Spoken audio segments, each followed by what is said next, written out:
Prom season is just around the corner, and last summer, 2 teens from Springfield survived a near-deadly crash after their prom.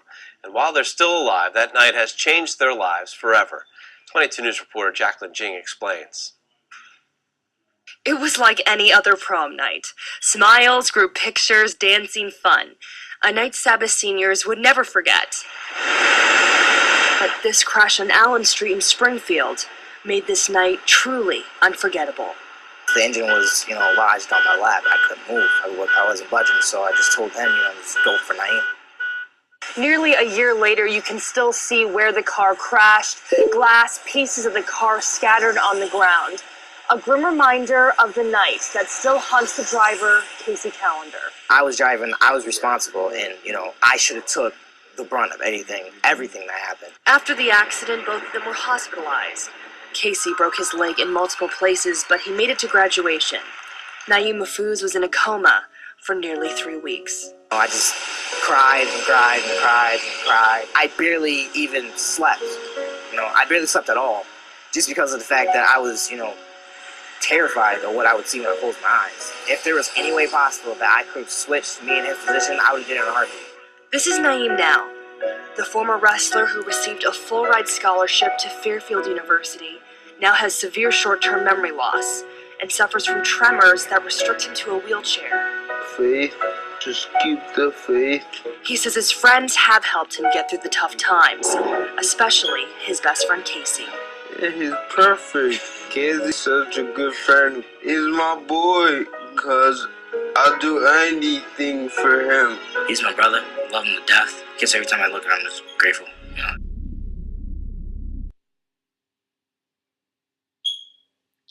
What's the first thing you think about when you think about road trauma?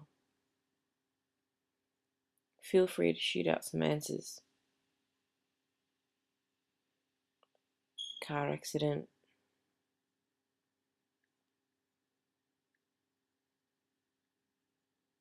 Grief, maybe?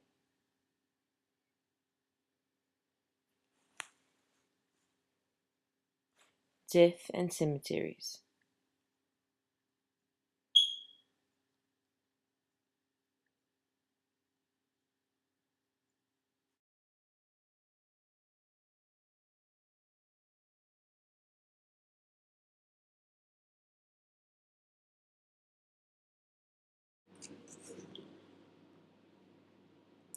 Road accidents affect thousands of lives each year in Australia. Generally speaking, a natural feeling of discomfort is endured when the topic of road trauma is comprehended. This may be due to the fact that it's something totally unexpected and therefore the individual has only seconds, if that, to cognitively and physically prepare for the moment of impact and its aftermath. Furthermore, consider the fact that it can very well happen to anyone that steps into a motor car and consequently die because of it. It is frequently seen in the media that news of road trauma results to death. However, little attention is given to those who survive a road trauma experience and how they felt being so close to death. Inevitably, road trauma and death are continuously being associated by society and hence resulting in a negative connotation. This may be one of the reasons why there is little understanding of how people experience long-term recovery from road trauma. Many studies to date have examined the psychological and psychiatric consequences of road accidents in the short term, but few have moved to a focus of the psychosocial and subjective aspects of recovery and the long-term challenges of this process. So let us note some statistics. It is estimated that worldwide there are over 1 million facilities and 50 million injuries of road crashes each year. Road accidents account for 2.1% of all deaths and 23% of all injury deaths. Road injury is the 11th leading cause of death and the 9th leading cause of disability adjusted life years lost. Road crashes are the leading cause of death for people under the age of 45 in Australia.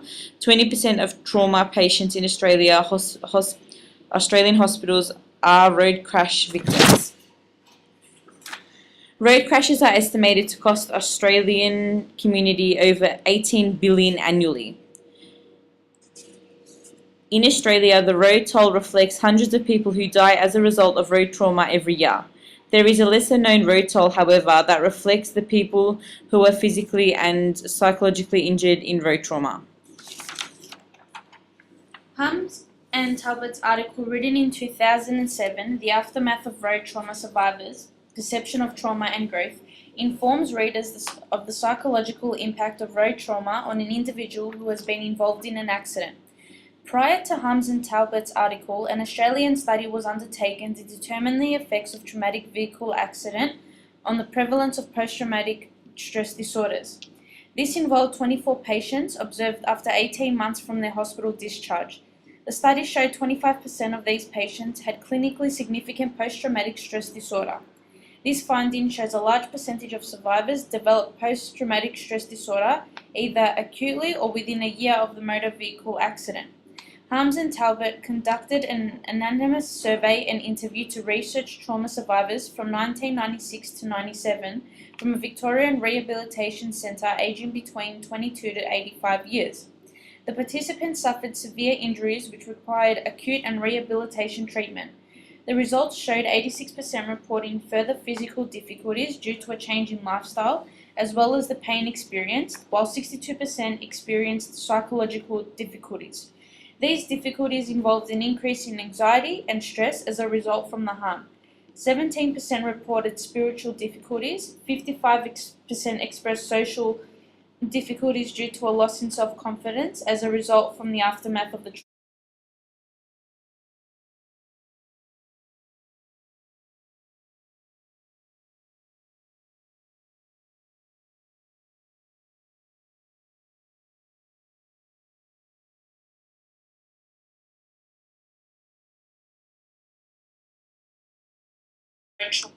trauma, where 99% of the participants reported signs of positive growth and only one participant did not experience this.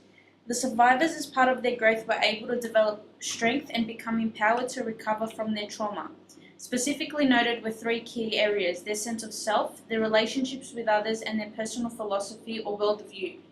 The study supported that the individual's psychosocial factor of distress were associated with physical, spiritual, financial, and legal difficulties as the negative consequences after the vehicle accidents.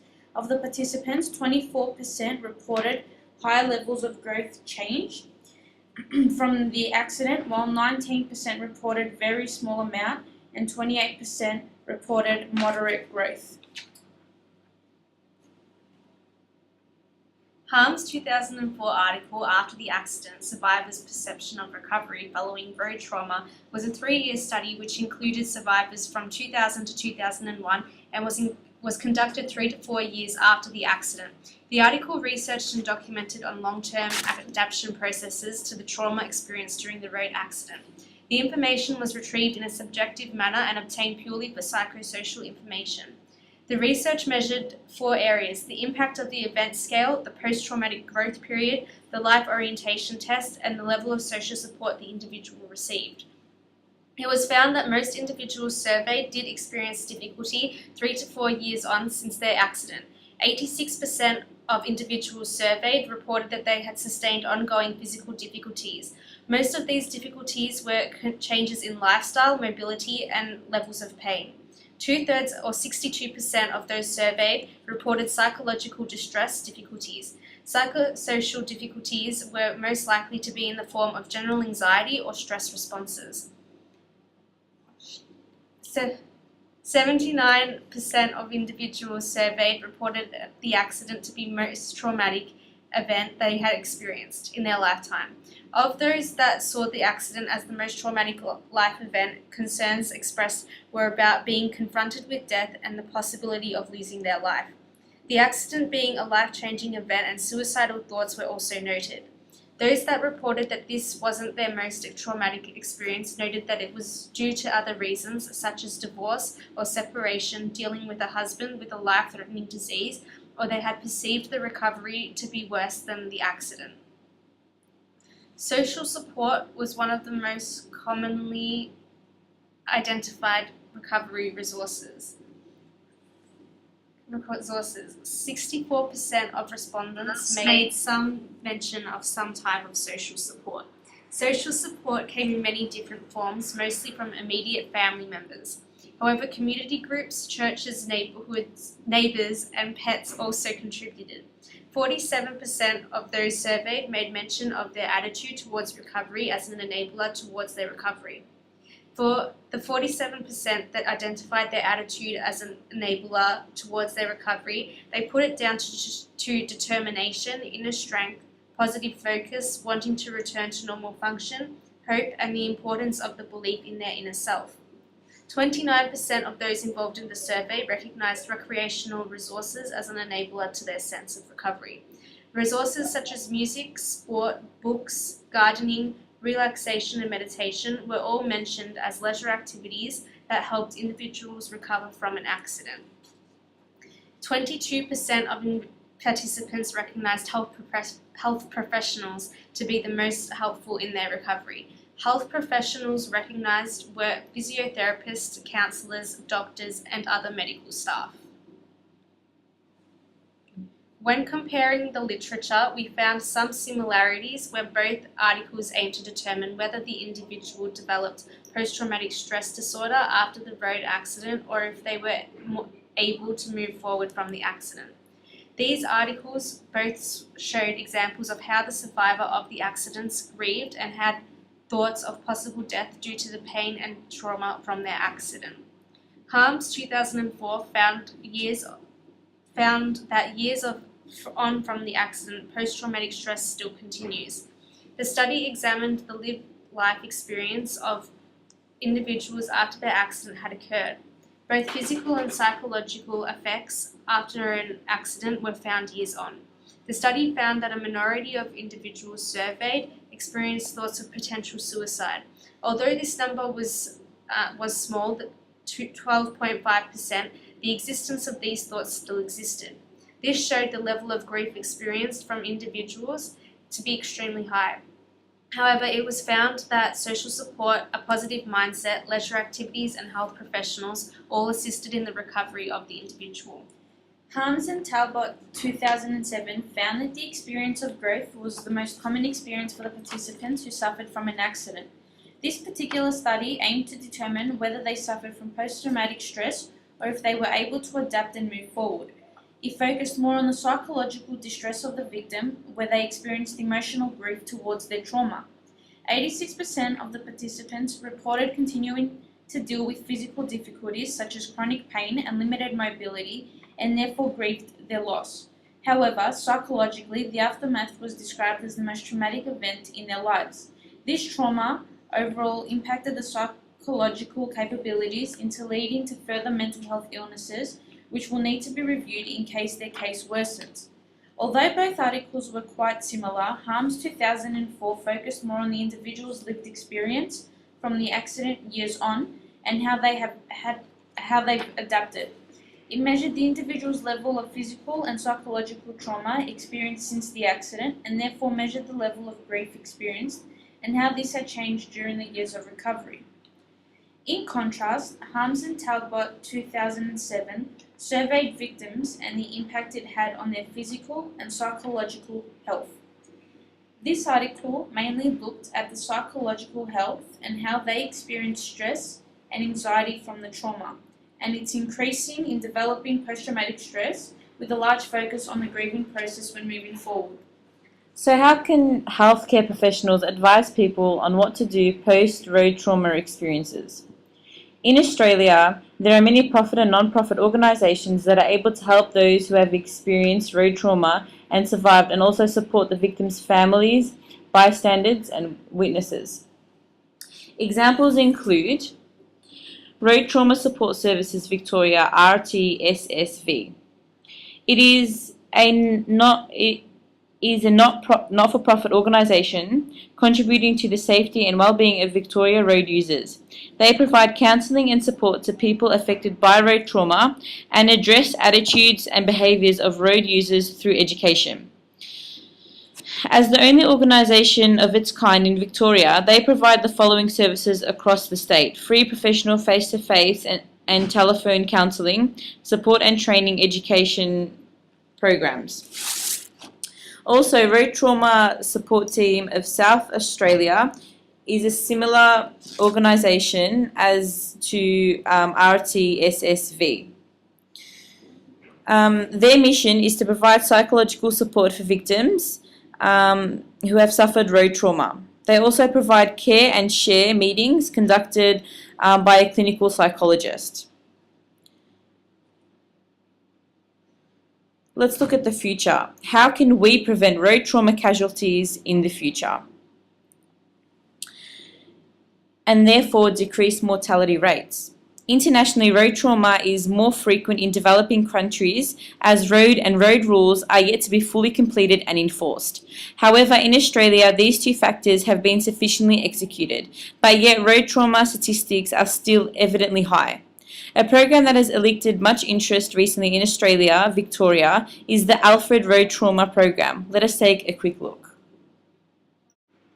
Secondary school students have been moved to tears during an emotional visit to the Alfred Hospital's trauma unit. Karen O'Sullivan was with them. Karen, just how powerful was the hospital's message to the teenagers? Peter, you could describe today's journey through the Alfred Hospital as the most important excursion these students will ever experience. The teenagers have seen firsthand the trauma associated with speed, drugs and alcohol. It's been a compelling lesson in life and in saving lives. Coming face to face with road trauma victim Harley Doty was an overwhelming experience for Year 10 students from Roxburgh College. It's really hard because I wouldn't want to make my parents go through what he goes through. The victim of a freak car accident 3 months ago, Harley had part of one leg and one foot amputated.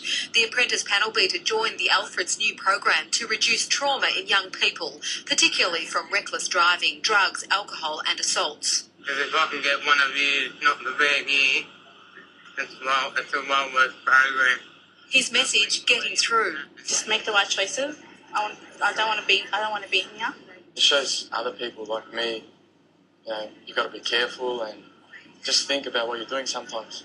The hospital doesn't apologise for the program's confronting nature. It's deliberately confronting for them, not in a moralistic sense at all, but simply as this is the way it is, these are the facts. All Victorian schools are encouraged to include the Alfred's Trauma program in their curriculum. It's available to all students from Year 9 to Year 12. Intensive care staff volunteer their time ensuring the program is a success. Well, I hope not to see these kids here in ICU as a result of it. I'll never forget this experience. Karen O'Sullivan, 7. In summary, road trauma is something known to cause severe consequences. These consequences include psychological trauma, physical trauma, and in some cases death.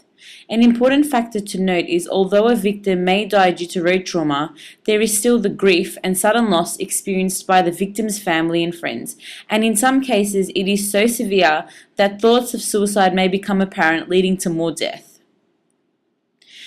What also needs to be noted is the effectiveness of someone who survives a road trauma experience. The fact is that these victims were so close to death and almost lost their lives and hence their future. This generally results to a significant impairment to their psychological state. Therefore, there is a clear correlation between road trauma and death, and although support is available in countries like Australia, more attention is needed to be given so mortality rates are able to decline. Thank you.